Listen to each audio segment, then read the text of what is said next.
يبرأ والناس الخير يعاونونا.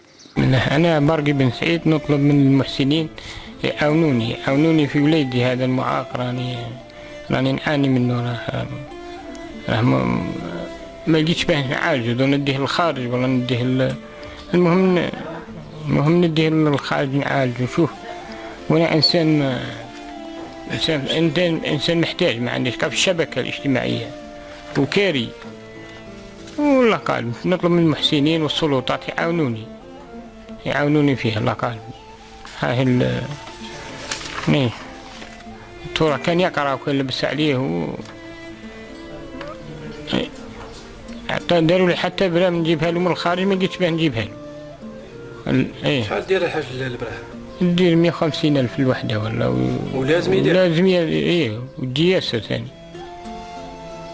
وانا حالتي الماديه راك تشوف فيها ما عنديش الا قال. نطلب من المحسنين يعاونوني باش نعالج وليدي برك. هو راه حاب يخرج برا، وحاب يمشي مع اصحابه، وحاب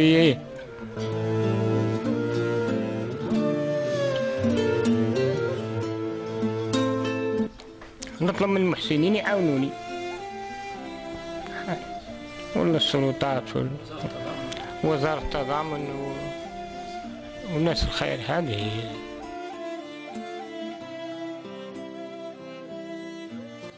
يبرأ وراح مدرسة ونطلب من الناس الخير يعاونونا.